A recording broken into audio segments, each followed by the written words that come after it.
So hey, welcome to Farmies. Let's make it easy. I'm making video just for my revision perspective. Nothing more intention here is involved.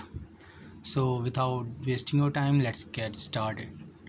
तो आज मैं unit 5th chapter 1 of pharmaceutical jurisprudence start करने वाला हूँ, जिसका नाम है pharmaceutical legislation का मतलब होता है सभा। हम आगे सभा को आप एक समझ सकते हो, group of community which take decisions regarding to the pharmacy sector. तो इसमें हम क्या पढ़ेंगे? A brief review, introduction and inquiry committee के बारे में पढ़ेंगे, और health survey and development committee के बारे में पढ़ेंगे, जो कि हाथी कमेटी एंड मुदल्लर कमेटी। ठीक है, नीचे कुछ ब्रीफ में मैंने फ़ोटोज़ डाल रखे हैं। ये एक आपको याद करने के लिए मैंने कर रखा है कि रिकॉल कर सको आप देखते साथ, पर पहले अगर आप चैप्टर पढ़ लोगे तभी आप ये रिकॉल कर पाओगे। ओके, फर्स्ट यहाँ पे आप देख सकते हो लेफ्ट हैंड साइड में, I am really sorry this here you can see that यहाँ पे जो सबसे पहली कमेटी है, यहाँ पे 1930 पे गवर्नमेंट ऑफ इंडिया, जिनके चेयरमैन थे आर.एन. चोपड़ा। ये हमारे फर्स्ट सेमेस्टर में इंडियन फार्माकोपिया के बुक में भी लिखा हुआ था ये लाइन। ठीक है, तो इनके अंडर बहुत सारे चीज़ उन्होंने बनाए थे। ठीक है, फार्मेसी एक्ट भी इन्हीं से ही आया है। ठीक है, हमारा जो CDL मतलब कि सेंट्रल ड्रग लेबोरेटरी है वो यहीं से आया है। कॉस्मेटिक एक्ट भी यहीं से आया है, और जितने भी बोर्ड हैं जैसे कि टेक्निकल एडवाइजरी बोर्ड या कंसल्टेटिव कमेटी है वो भी यहीं से आई है। और जो भी स्टेट और सेंट्रल लेवल पे डिवाइडेड है ना हमारे फार्मेसी वाले फील्ड, वो यहाँ से आई है। ठीक है, ये बहुत ही ज़्यादा फेमस है PCI के नाम से भी। फिर उनके बाद ये सारा चीज़ बोहर कमेटी के पास चला जाता है, डिसीजन मेकिंग एंड वगैरह। उसके बाद बोहर कमेटी के बाद आता है मुदल्लर कमेटी, फिर मुदल्लर कमेटी के बाद आता है हमारा हाथी कमेटी। ठीक है ना, डिटेल में हम आगे पढ़ेंगे अब, जो कि है हमारा, एक सेकेंड, ये रहा। सो बहुत ही डिटेल में पढ़ाऊँगा, एक एक लाइन का हिंदी समझा के, ताकि बाद में कन्फ्यूज़न ना हो आपको। ठीक है, फर्स्ट, हाँ बिफोर स्टार्टिंग एक चीज़ बता दूँ, अलग अलग यूट्यूब से मैंने देख के बनाया है। बहुत सारे यूट्यूब चैनल को रिव्यू करा, अंडरस्टैंड करा, फिर वहाँ से मैंने ये नोट्स तैयार करा है। मेजरली नोट्स आपको मिलेगा, कहाँ से मिलेगा, यहाँ पे आपको शो रखा होगा आई गेस। और एक और बात है, बहुत सारे बुक्स, ठीक है सॉरी बुक्स, और बहुत सारे यूट्यूब चैनल में अलग अलग डेफिनेशन है, पर अर्थ एक ही निकल रहा है, मतलब कि जो उसका मीनिंग निकल रहा है वो यही निकल रखा है। तो आगे पढ़ने की आपको कोई भी ज़रूरत नहीं है। बाकी कोई टॉपिक अगर है तो आप कमेंट में बता दो, मैं ऐड कर दूंगा, एंड आप खुद से भी पढ़ सकते हो। छोटे मोटे टॉपिक होंगे जो पेपर में नहीं उठते। ठीक है, तो first, pharmaceutical history of pharmaceutical legislation in India. पहले ज़माने में क्या चला करता था इंडिया में? Ayurveda system of medicine. ठीक है, फिर उसके बाद क्या इंट्रोड्यूस हुआ लेटर टाइम में, कुछ सालों के बाद, जब हम ब्रिटिश से इन्वेजन कर रहे थे, यानी कि युद्ध लड़ रहे थे, यानी कि 90s की बात है ये, तब एलोपैथी सिस्टम इंडिया में इंट्रोड्यूस्ड हुआ। तो सबसे पहला अगर फार्मास्यूटिकल जो बूस्ट हुआ, यानी कि स्टार्ट हुआ इंडिया में, वो कैसे स्टार्ट हुआ पहले तो समझो। In Calcutta the first chemist shop was introduced by Bathgate. एक पर्सन है बेथ गेट, उनके द्वारा इंट्रोड्यूस्ड हुआ। उन्होंने एक केमिस्ट शॉप स्टार्ट करा 1811 में। कहाँ पे? कलकत्ता में। उसके बाद कुछ 10 सालों के बाद 1821 में Smith strain street and corporation start हुआ। ये भी शॉप ही था, ठीक है ना, 1821 में। उसके बाद 1918, उसके कम से कम 100 सालों के बाद, the manufacturing process was adapted by the firm, जिनका नाम था PC रे, RAY है, एक्चुअली रॉय नहीं है, रे है।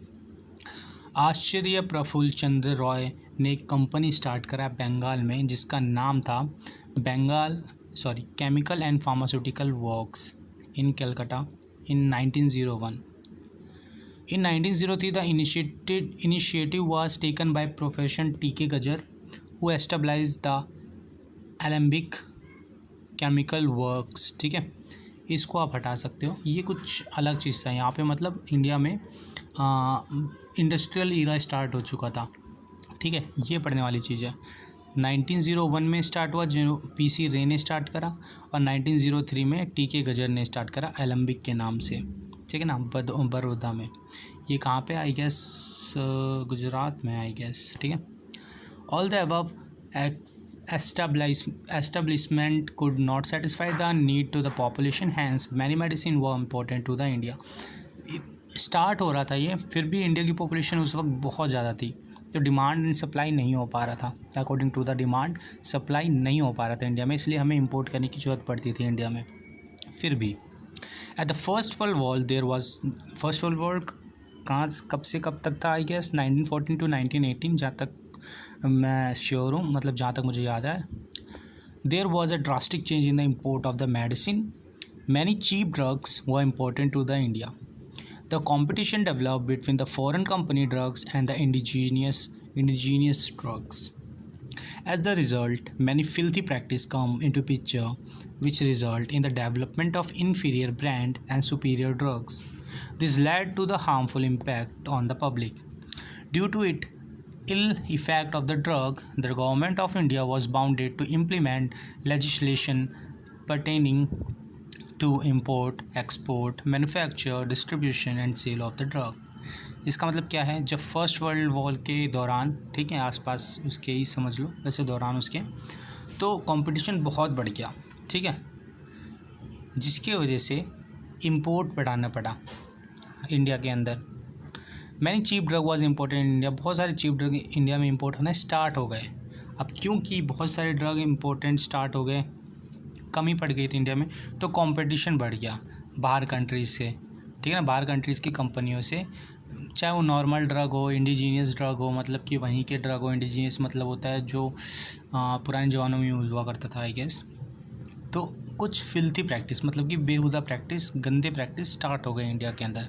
गंदे प्रैक्टिस इन द सेंस क्या, सपोज़ करो मेडिसिन कोई बेच रहा है, जिनको नॉलेज है वो ठीक है, पर उसको देख देख के कुछ इलिटरेट बंदे, मतलब जो अपने आप को स्मार्ट समझते थे, ठीक है, जो अपने आप को समझते थे कि हम बहुत ही इंटेलिजेंट है, तो उन्होंने क्या स्टार्ट करा, उनको कोई नॉलेज नहीं थी, फिर भी उन्होंने दवाई के नाम पे उनकी डुप्लीकेट चीज़ या लोगों को पागल बनाना स्टार्ट कर दिया, और मिस ब्रांडेड ड्रग या फिर उसके नीचे वाले ड्रग, मतलब कि घटिया क्वालिटी के ड्रग और या फिर ख़राब ड्रग, ठीक है, स्पूरियस ड्रग बेचना स्टार्ट कर दिया लोगों को, जिसकी वजह से हार्मफुल इम्पैक्ट पब्लिक पे होना स्टार्ट हो गया, ठीक है। Due to ill effect of the drug, the government ने bound to implement legislation permitting to the, तो बाउंडेशन लगाना स्टार्ट कर दिया, ठीक है, किस पे, import of the drug, export of the drug, manufacturing पे भी, डिस्ट्रीब्यूशन पे भी, और यहाँ तक कि सेल पे भी। जिसके तहत देखते हुए कि भाई ये तो बहुत ही ज़्यादा बेकार सीन हो गया इंडिया के अंदर, तो क्या स्टार्ट हुआ, एक एक्ट लाया गया। सबसे पहले तो नहीं कहूँगा, ठीक है, क्योंकि अभी अच्छे से पढ़ा नहीं है मैंने भी, पर हाँ जहाँ तक आप देख सकते हो, ओपीएम एक्ट स्टार्ट हुआ था 1878 में। उसके बाद एक एक्ट लाया गया पॉइजन एक्ट 1919 में। उसके बाद डेंजरस ड्रग्स एक्ट लाया गया 1930 में। नाम से ही पता लग रहा है, ओपीएम एक्ट मतलब नशीले चीज़ों वाले, कोई भी चीज़ है नशीली चीज़ लाइक मॉर्फिन, कोडेन एक्सेट्रा, ये वो सब दवाई बनना बैन हो गए 1878 में। कुछ लीगल एक्शन गवर्नमेंट अगर परमिट करती है तो वो लोग बना सकते हैं, वो अलग चीज़ है। पॉइजन के लिए एक्ट लाया गया, जहरों के लिए। ऐसे ड्रग जो डेंजरस हो सकते हैं उनके लिए भी एक्ट लाया गया, came into force. This act was insufficient, फिर भी ये इनसफिशिएंट थे for the safety for the rampant growing population, क्योंकि उस वक्त पॉपुलेशन थी वो बूस्ट पे थी, ग्रो हो रही थी, ठीक है ना, and flourishing pharma industries. Therefore drug inquiry committee was established, यानी कि क्योंकि इतने कुछ एक्ट लाए गए उस वक्त के हिसाब से, ये भी एक्ट बहुत सारे थे, फिर भी कंट्रोल नहीं हो पा रहा था जो सिचुएशन था, फार्मा इंडस्ट्री का सिचुएशन था, तब भी कंट्रोल नहीं हो पा रहा था। इसके वजह से कुछ ना कुछ लूप होल वो निकाल के बेच ही ले रहे थे, ठीक है ना। लेमन लैंग्वेज में अगर बताऊँ तो ये है, जिसके वजह से एक ड्रग इंक्वायरी कमेटी को बनाना पड़ा, ठीक है। अब कमेटी के बारे में हम जान लेते हैं, ड्रग इंक्वायरी कमेटी है क्या। और 11 अगस्त 1930 the government of India appointed the drug inquiry committee under the chairmanship of the लाल कर्नल आर एन चोपड़ा, मतलब कि RN चोपड़ा जो चेयरमैन थे, ठीक है ना, बहुत सारे लोगों से मिलके बनी थी, पर उनके चेयरमैन थे RN चोपड़ा, ठीक है ना। तो गवर्नमेंट ऑफ इंडिया ने अपॉइंट करा एक नया कमेटी जिसका नाम था ड्रग इंक्वायरी कमेटी, और उसके चेयरमैन थे RN चोपड़ा, जिनको हम चोपड़ा कमेटी के भी नाम से जानते हैं। पर ऑफिशियल लैंग्वेज में क्या नाम था? The drug inquiry committee, DEC के भी नाम से आप जान सकते हो। एक्सप्लोर द स्कोप, ठीक है, मतलब कि एक्सप्लोर कर पाएँ कि प्रॉब्लम क्या है, किस तरह का प्रॉब्लम है, और उस पर सुझाव दे पाएँ वो, कि उसके मीज़र्स क्या ले सकते हैं, कैसे ठीक कर सकते हैं, क्या क्या स्टेप्स हम उठा सकते हैं इन सबको ठीक करने के लिए। तो समझा, जो हमारे RN चोपड़ा थे उन्होंने अंडरस्टैंड करा, थोड़ा मतलब स्टडी करा सिचुएशन चल क्या रहा है, और उन्होंने रिकमेंडेशन दिया। Recommendation of the Chopra committee are the follows, के उनके रिकमेंडेशन क्या थे, जैसे कि the committee develop central and state pharmacy council whose function to look after the training and education of the pharmacy professionals and also maintain the register containing the name of the address of the registered pharmacist. यानी कि पहला step तो ये उठाया जाए कि एक committee बनाया जाए सेंट्रल लेवल पे भी और उनके अंदर स्टेट लेवल पे भी, और उनका मुख्य काम क्या होगा कि एजुकेशन को रेगुलेट करना। एजुकेशन में क्या क्या आ सकता है, जैसे इंस्टीट्यूट को प्रमाणित करना, ठीक है, उस वक्त PCI तो मेरे ख्याल से नहीं बनी थी, ठीक है, प्रमाणित करना, साथ ही साथ उनका सिलेबस क्या होगा, लेबोरेटरी के आवर्स क्या होंगे, क्या क्या एक्सपेरिमेंट होगा, एंड एक्सेट्रा आप ये बना सकते हो, हमने फर्स्ट यूनिट भी पढ़ाई है।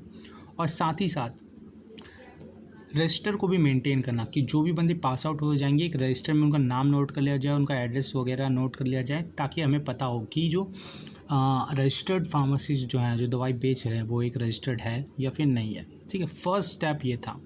सेकंड स्टेप हमें ये उठाना चाहिए, the committee also propose to need the well equipped CDL, यानी कि central drug laboratory with well qualified staff and expert. एक कमेटी बनानी चाहिए जिनका मतलब एक लैबोरेटरी होनी चाहिए हमारे पास, जिसके अंदर एक क्वालिफाइड स्टाफ हो और कुछ एक्सपर्ट्स हो, ठीक है ना, ताकि हम रैंडम ड्रग्स को चेक कर सके कि, और उसके बारे में पता लगा सके कि ये ड्रग सही है, मतलब कि 100% एफिकेसी है या नहीं है। अगर इन्फीरियर ड्रग है, यानी कि डुप्लीकेट ड्रग है, तो उस पर बैन लगा दे, जिससे हमें ये सैंपल आया है, ठीक है, मतलब इस तरह का कुछ। फिर थर्ड स्टेप क्या उठाना चाहिए हमें, एक एडवाइजरी बोर्ड ज़रूर बनानी चाहिए हमें। The committee suggests appointing an advisory board to advise the government in making rules to carry out the objective of the act। यानी कि क्या है, सिंपल सी बात है, एडवाइजरी बोर्ड बनानी चाहिए हमें कि हम तो डिसीजन लेंगे ही लेंगे, पर हमारे पास और भी काम है, तो साथ ही साथ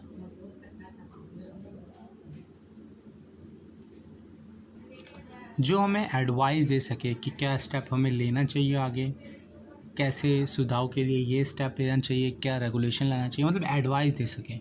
जैसे कि आप एक साइंटिस्ट हो पर एक असिस्टेंट रखते हो ना, ताकि बीच बीच में वो थोड़ी बहुत हेल्प कर दिया करे, तो उसी तरह से आप इसको कंसीडर कर सकते हो, एडवाइजरी बोर्ड बना सके, ठीक है। एक और एग्जांपल दे देता हूँ मैं, जैसे मान लो मुकेश अनिल अंबानी का जो हेड है वो इतने सारे सेक्टर्स के, पर वो हर चीज़ को रन तो नहीं कर रहे ना, वो अपने अपने मैनेजर्स या फिर CEO बैठा रखे हैं उन्होंने, वो CEO उनके एडवाइजरी बोर्ड हो गए, और अनिल अंबानी ये हमारे क्या हो गए, RN चोपड़ा हो गए, सपोज काइंड ऑफ, ठीक है, ये इस तरह से आप कंसिडर कर सकते हो। Action are taken by the government on the Chopra committee recommendations के द्वारा कुछ एक्शन लिया गया।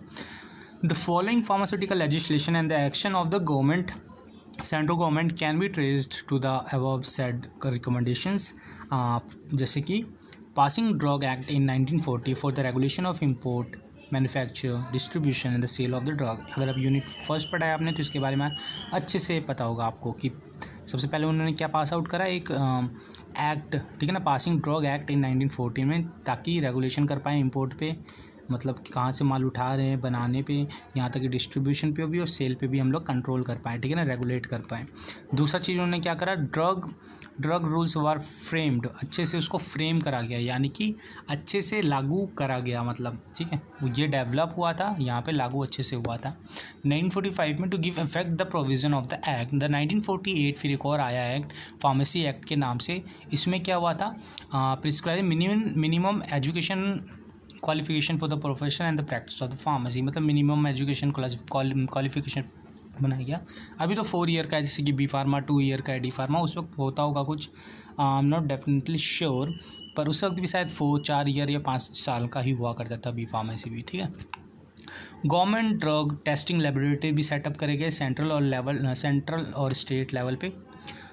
Establishment of the government advisory board, जैसे कि क्या नाम था, DTAB और DCC नाम से भी 2 कमेटी एडवाइजरी कमेटी को लागू करा गया।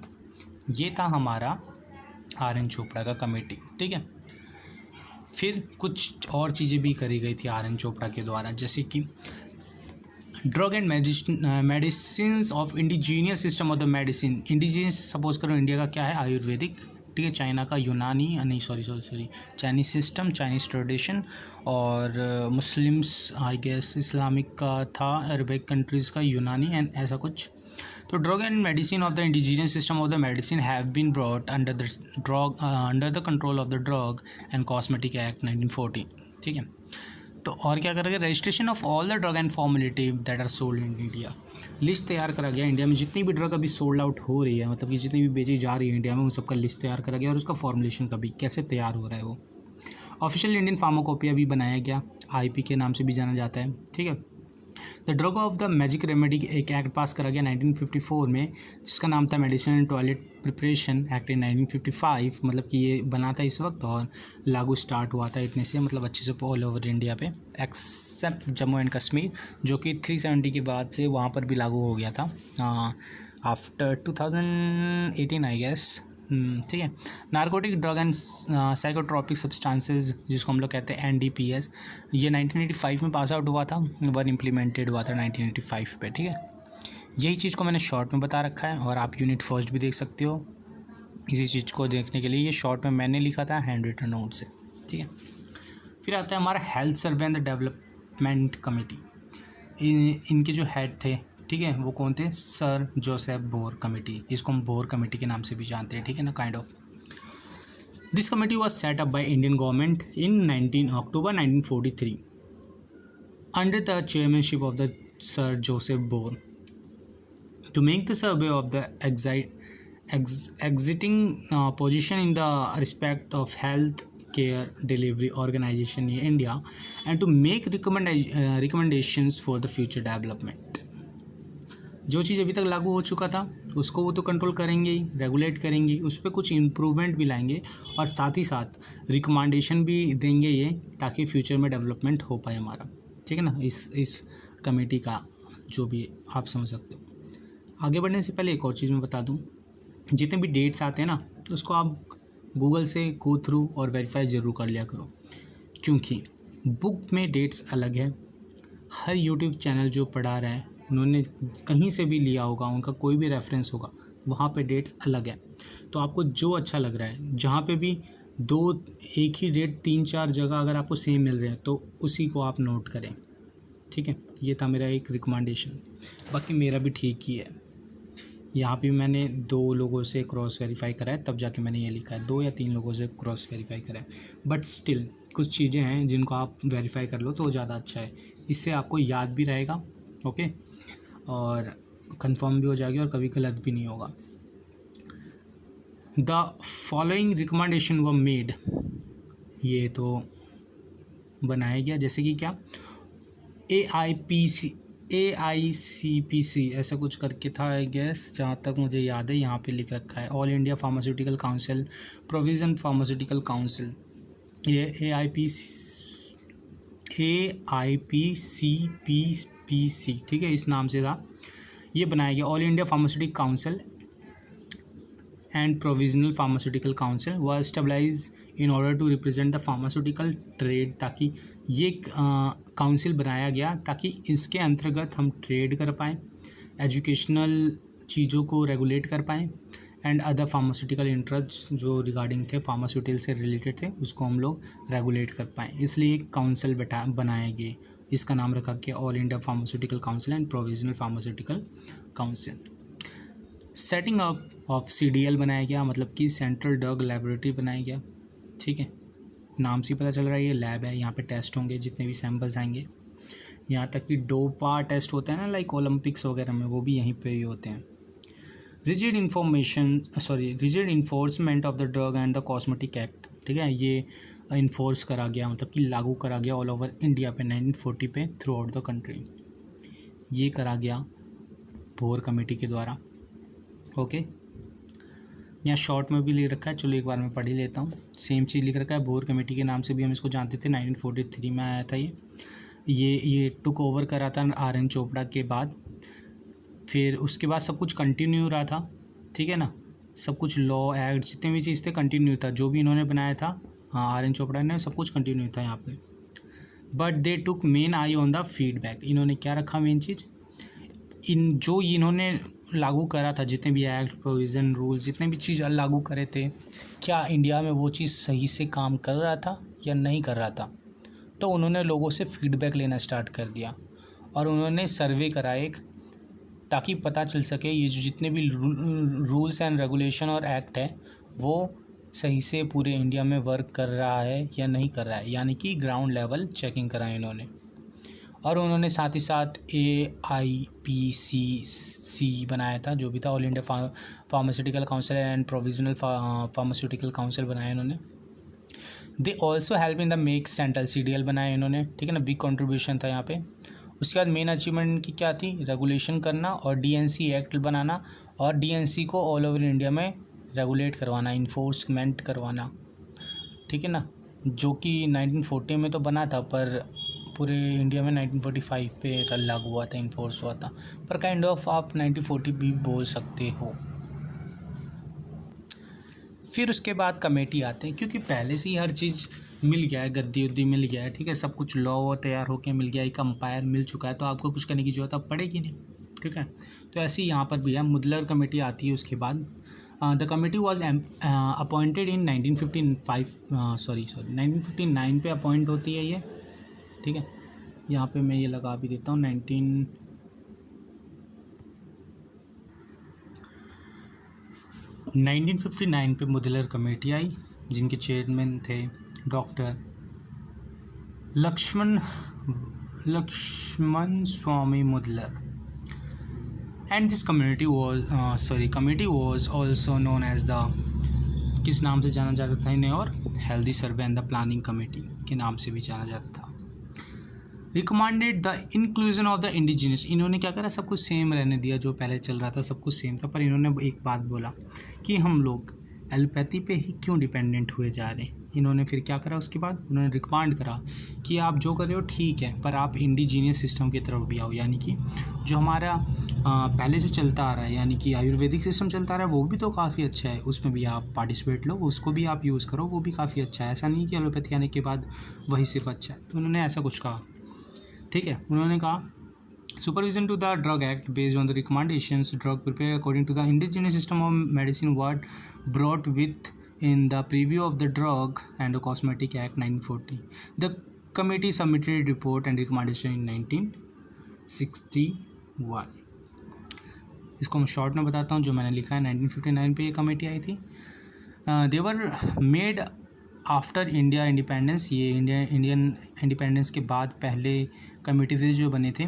Then it is also contain the rule after the new rules of the constitution drug and act. उन्होंने कुछ रूल्स भी लाया साथ ही साथ। In that era allopathy medicine were in the fame, thus they advise for the swadeshi movement, ठीक है ना, स्वदेशी मूवमेंट के लिए उन्होंने एडवाइस करा टू अडॉप्ट देसी मेडिसिन जैसे कि Ayurveda for the therapeutic actions.